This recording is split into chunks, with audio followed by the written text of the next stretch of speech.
Sea Pocket Wines has a distinctive note, a certain beat and downbeat that, like a song, you can just groove to. You just kind of have to feel it and let it feel you. You can just feel that. Sea Pocket Wines, exclusively available at SeaPocketWines.com. My goal is to be the guy that I needed when I was like 14 or 15. So I try to make music and include like little messages that I really wanted to tell myself, and hopefully like, you know, they stick with like the next generation. The Whitney Reynolds Show is supported by Sciton, because results matter. Lee Marcus with At Properties, sold on helping our community and closing homes.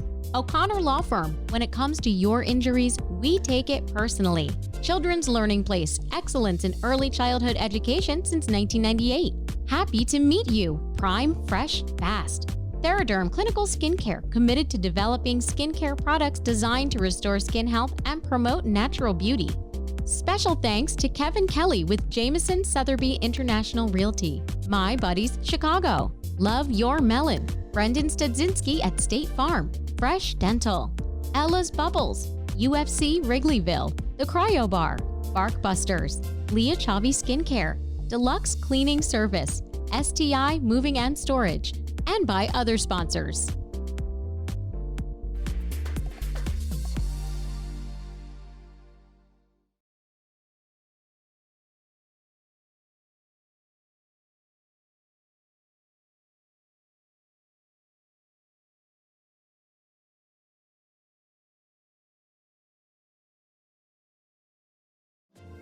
Investigating the chapters behind storytellers and discovering their why behind their words. We're flipping the script on narrators.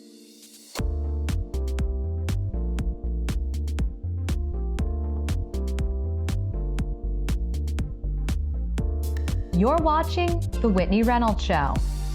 I'm ready. Storytelling in the form of rap. That's where we begin with Femdot, whose lines are loaded with real life.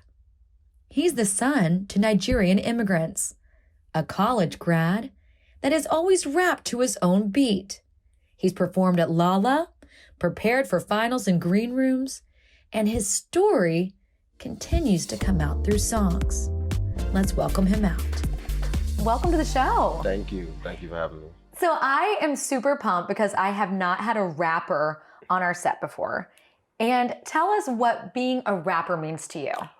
It's everything. I think it allows me to tell people's stories in a like authentic way, as long as, and myself as well. Like I can tell my story, I can tell the story of people around me, and people can like really digest and listen and take away something and like get a different perspective, but also feel good, you know? So it's like, it's cool to be able to like have that power to do that. Do you consider yourself being a rapper that's kind of changing the way rappers are viewed? I would think so. I would think that I try to look at rap as, or even just myself as like a rapper is just part of who I am rather than being like my full-fledged identity. Trying to just show that like people can be multidimensional, you know what I mean? And I just happen to rap really good, you know? Well, and speaking of rapping really good, when you were little, you actually thought you had an interesting voice. How did you start owning that voice and creating who you are? I think just so much repetition. Like, yeah, when I was younger, I was like, I don't know if I really sound like someone on the radio or something like that. But as I've gotten older and just hearing my voice so much and kind of looking at it more as an instrument rather than like just a part of me, it's also like a part of this song or something. So looking at my voice more as an instrument that I need to like, you know, practice with and use and learn how to, you know, ins and out of. It's like made me feel like, oh no, I got a rap voice now, you know? Yeah. So like, it's kind of cool. So let's go back to the lyrics and how you are storytelling. Yeah. You are a first generation, your parents came over, and did that go into some of your song and songwriting? Oh yeah, for sure. It's a lot of like small, like little quirks that you would know if you're like first generation or specifically if you're Nigerian. And even just like a lot of my stories in general, of like getting out the house or whatever I got going on is like completely because of the environment that I grew up in. So it finds its way. Yeah, I was gonna say, give us some examples of that, because I love that you say it's like because of you hear if you were a first generation, you might hear it in your lyrics. Yeah. And I've been listening to a lot of your songs prepping for this interview. So what was I maybe hearing the first generation from? So you'll just like, it'll be little words I would slide in that are like Yoruba words. There'll be just like situations, like typically, like a lot of first generations, we all relate on how like structured our parents are. So like we can't get out like we want to. We might have to sneak out or something. Or, I'm grown now, statute of limitations are up, but just like little quirks like that, or just like for some reason, a lot of us tend to drive the same type of cars, or like, like the way the household is kind of set up. So I would like add elements of those into the stories. Like I had a project called 94 Camry Music that's about a 1994 Camry. And for some reason, every like Nigerian I know has driven a Camry. So it's like, everyone's like, oh, I can relate to that 100%. So with the lyrics, we also, with rappers, have seen some that have gone through some really tough stuff. Yeah. Did that ever scare you about stepping into this industry? Yeah. Kind of. Like you kind of think like, man, there's a lot going on, but also like I'm not even looking at rap from an industry standpoint. Like I think that's probably what helped me is like, I feel like if you come into the industry wanting to be this larger than life artist, or you want to, I just like making music, I just genuinely enjoy for myself, like before anything else. So I think that allows me to kind of detach myself a lot of times from industry things, because it can get super stressful or super annoying or like super like hurtful. Like it's a lot that goes into it. Have you written some about that? Oh yeah, like music is the most therapeutic thing for me. So it's a lot of times I get my breakthroughs through writing about it. Like maybe I wouldn't even know I'm feeling this way about something, but writing it down would then like bring it to the forefront. And then also me hearing it back in my voice, it's like, oh, okay, I was really going through this, So doing a show on storytellers, when we were forming this, I thought, how amazing would it be to have a songwriter? And then with you being a rapper and bringing these lyrics to life. Yeah. With the current stuff that we've been going through as a nation, is that forming some of your inspiration for what's coming up? Oh, I mean, yeah, it's weaved in. I mean, a lot of these topics have been weaved in through my music for a while. So, yeah, it's always something that's a constant that's going on, just in terms of brutality. If you talk in terms of like racial tension, like all of these things, because these are also my everyday life, So it's like, it's not really hard to include what's like going on in the world now, because like I've been dealing with this for, since I can remember. So do you, when you create something like that, do you create it to make change? I mean, more or less it's just created to get my thoughts out, and just to like allow other people to know that, this happens to anybody, not just someone, because there are people who look at me in a different light than I look at myself. And it's important to show them like, yeah, like how you think is how I think too, or what's going on with you also happens no matter what status or whatever you think someone has. Right. And going back to when you were little, you knew you wanted to be this rapper. So with this next generation, are you creating stuff that you're going to be proud of for them to play out loud and say out loud? Yeah, I'm trying to. My goal is to be the guy that I needed when I was like 14 or 15. So I try to make music and include like little messages that I really wanted to tell myself, and hopefully like, they stick with like the next generation. So give our viewers an example of some of that. I mean, I talk a lot about just like I ran through a lot of money when I was young. I not a lot of money, but I mean a lot of money to be the ages or whatever, or just a lot of decisions that I would make when I'm like, I didn't do what I wanted to do, or I didn't take the risk I wanted to take, or I took a risk that I probably shouldn't have taken. But what I would do is reflect from that and be like, all right, like I can never tell you what not to do, but I can tell you what I did, how it went, and allow you to make your own decision, And that comes out in some of your lyrics. Oh yeah, for sure. I love that. Yeah. And helping the next generation is nothing new to you, because you do that with your scholarship fund. That's one of the things I think is really amazing about you, is you've kind of learned how to like juggle this all. Yeah. What is your secret component? Because You went to school for biology. Yeah. And you still love that. Yeah, I do. Do we hear any science raps? No, not really. Like maybe a subtle word or two here and there, but no Bunsen burners come out. Yeah, it's not no crazy, but you never know though. Bunsen burner, actually, I could weave that. I'll be listening for it in your next album. Yeah, I might keep that, on retainer. But the next generation, you are all about that. So tell us about what you're doing with the scholarship fund. So we have Delacreme Scholars, which is it started as a scholarship, became a nonprofit that literally just to help Black and brown students with their tuition or anything else they have going on. So we give out the scholarship in the middle of the year because that's when the funds run out. That's when you have holes in your account and things of that sort, and you're trying to schedule classes, and a couple $100 can maybe get that hold off, and you can schedule. So. And really, we started it maybe a couple months after I graduated college because I wanted to do it for a very long time. So for me, it's like I'm not going to force anyone to go to school. Like I can't. People have other ways and things of that sort. Right. But if you want to go to school and you don't have the option to do so because you can't afford to, that's not your fault. So how can we help to try to keep people where they want to be? So it's amazing. So you're telling stories through your songs and in real life, helping people write theirs. So pretty amazing. Yeah. Thank you so much for coming on today. Oh, no. Thank you for having me. One way for stories to be told is spoken. And our next guest took it up a level. The American story. What does that look like to you? Well, for Chris Register, he wanted perspective. So he hopped on his bike and chatted his way through the homeland. I feel like I didn't really know that much about my own country. I had traveled, a decent amount, and I did value getting to know folks that are different than me and different viewpoints. But even with that value, I still didn't do much of it. I still lived in a little bit of a bubble.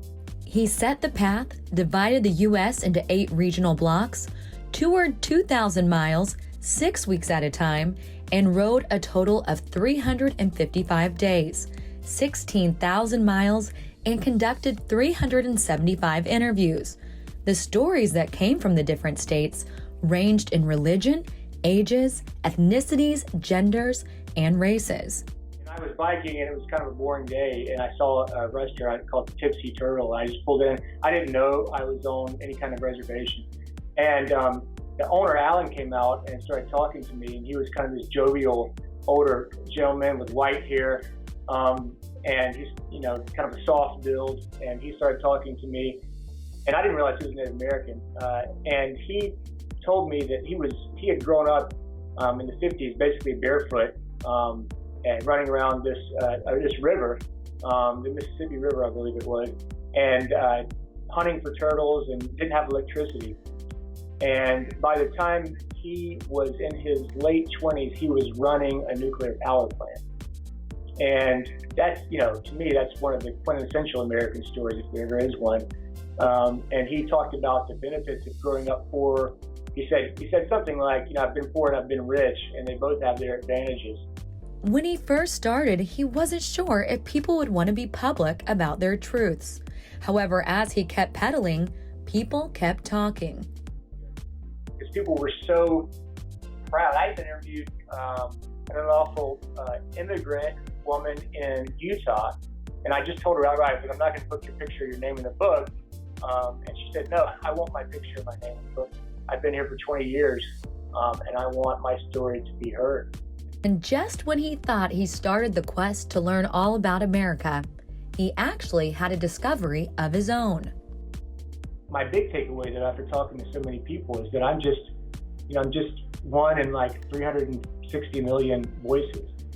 And so to the extent I can understand, I think first to the extent that I can understand that my America and my experience of it is going to be different than so many other folks.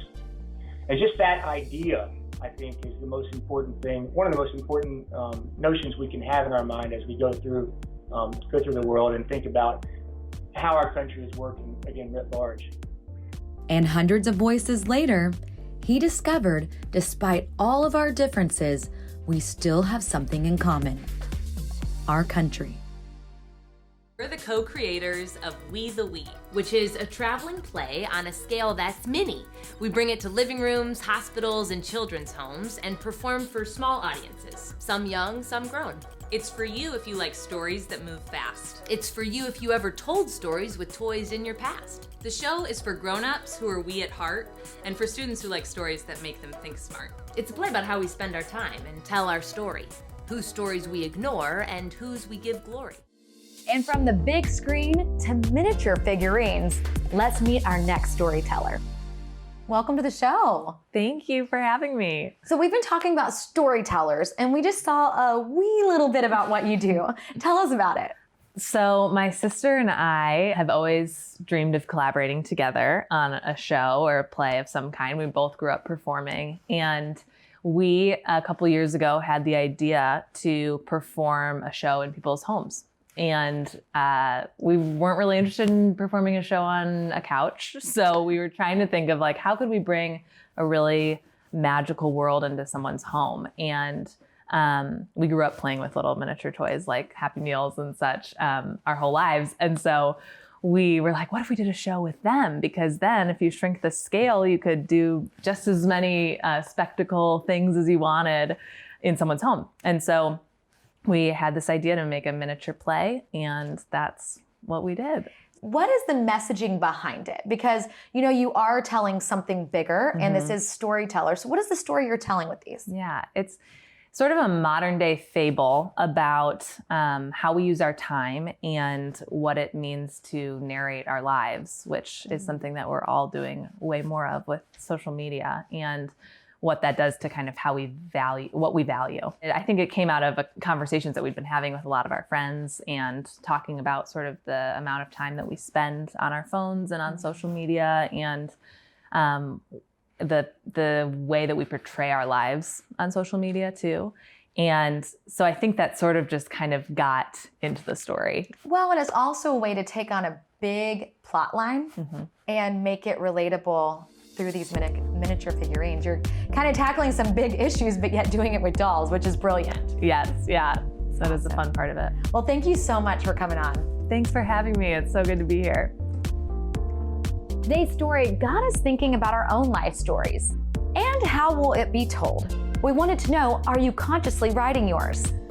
I work with a lot of actors and creative people, and I actually work in developing their stories and drawing it out of them. And all I do is really ask questions. And I say, pile it all together and then let's sort it out. Let's sort the pile out. Because I think sometimes people think this is my story. And when you really start putting it together, the story is something completely different. You said being conscious of writing your story and just being present with every single day, the choices that you're making and what you're doing, that will help build your story. And when you look back on your life, you can be happy about it. I graduated with a film degree, and I've definitely learned that in these times that not only learning how to tell your story, but who you're telling your story to and where you're telling your story is just as important. Our next storyteller opens up about her difficult past and how it led her to a new business. Jess, tell us about when you were a kid. You know, we've been reading through your book and talking about being bullied. What were some of the things that happened? Well, I'll never forget 6th grade. There was a huge assembly and there was a speaker. I don't remember what she was talking about, but there were probably hundreds of us in the assembly hall. And she took questions at the end, and I raised my hand. I was in 6th grade. I was probably 10 years old. And I had really curly hair, okay? My mom, God bless her soul, she would brush. So what happens when you brush a curl? It frizzes out, right? So that's how I went to school every day. And I'm 10 years old. I didn't even realize, wasn't even conscious of that looked funny.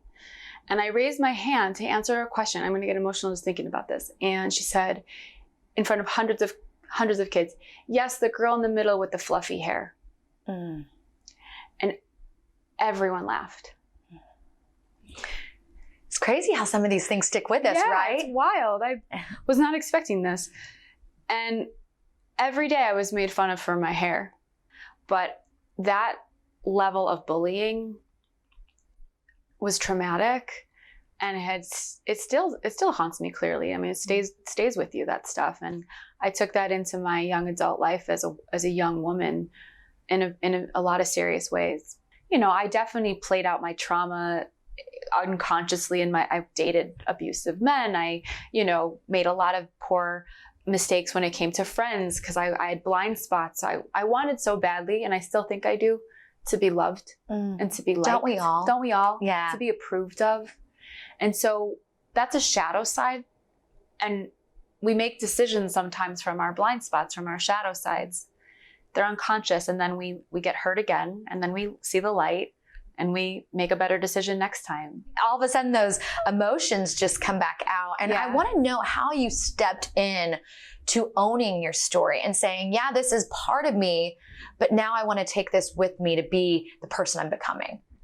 I think, you know, once I realized the power of sharing my story, becoming honest and transparent, you know, whether that was in small communities of girlfriends and new sisterhoods or on stage at certain public events, whether it was a panel or a podcast, the resonance that people feel when you're vulnerable and you're honest about what you've been through.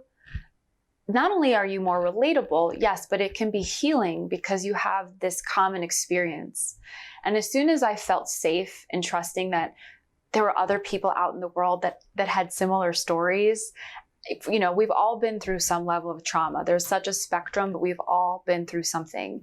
And when you are willing to open up about it, the level of connection that you can create in your life, it's part of the healing process. She is now an entrepreneur who runs a 7-figure company that based her whole business on the concept that she just spoke about. Owning your journey, even the tough parts, and making that part of the bigger story. Her secret to success came from the struggle, and now she is sharing that story not only with her clients, but also with the world. So tell us, what are we going to find? Some juicy parts of your story. My favorite parts of the book, to be frank, are the preface and the afterword. So the book is sort of bookended by a particular day in my life where I was absolutely at one of my rock bottom moments. And I had to drive north to my parents' house to ask them to help me pay my phone bill because I was that broke. And the shame and the self-loathing and the fear that moment was, and what I realized that day. And then the afterward is my drive back to the city and the decision that I made. I just got the chills. And the decision that I made to stop being a victim to my own life and to remember that I had value regardless of what was in my bank account, that I had worth. A real life story turned movie. Now let's take a look at the actress that helped bring it to life. I play a woman, Leslie Bacardi, who is, in a way, a real life hero. She had a sort of fairy tale life. She was working as an air hostess, and she met her husband on one of the flights, who happened to be an heir to the Bacardi family, basically. And so her life changed significantly when she married this amazing man. But even within the marriage, they had, some very serious challenges. And she was kind of the foundational rock in their relationship. Very strong woman, a very charismatic woman. And in real life, she really is an inspiring person. So to meet her was something quite lovely. And she was on set when we were shooting. So both Aiden and I were, playing these two real people who were on set watching us do it. So it was kind of surreal and, very fun for all of us. And, if we had any questions, of course, they were available to answer. Rhoda Mitchell plays a lead role in the movie Two Hearts, a movie that tells a real life story. A story that was lived once and continues to teach lessons. And to me, the wisdom of the story is very much about trusting life, just trusting the purpose of life, even when you're in the challenging moments that don't make sense, I guess the one that we're in now collectively, that eventually there is a kind of a greater purpose to things, and you really just have to trust that. The unique thing we found with each guest is how their personal story actually impacts their gift. What will your story say about you? And how are you writing it? Remember, your story matters.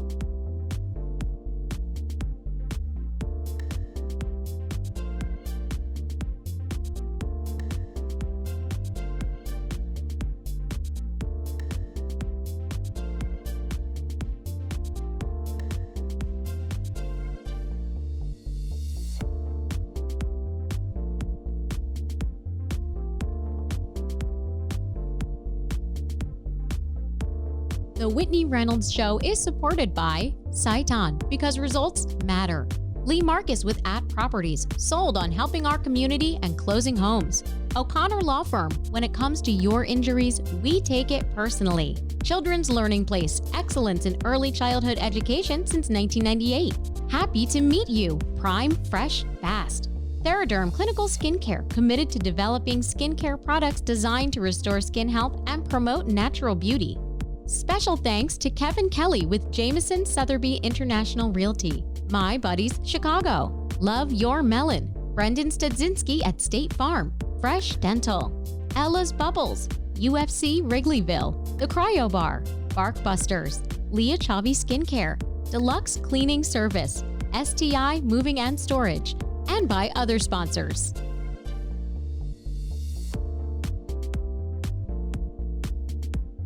Go beyond the interview with Whitney Reynolds and her 52-week guide of inspiration. The book goes deeper into the topics you see on The Whitney Reynolds Show. To get your copy for $12.95 plus shipping and handling, go to whitneyreynolds.com/store and use code PBS. For more information on today's program, visit whitneyreynolds.com or follow us on social media. On Twitter at Whitney Reynolds and on Instagram at Whitney_Reynolds.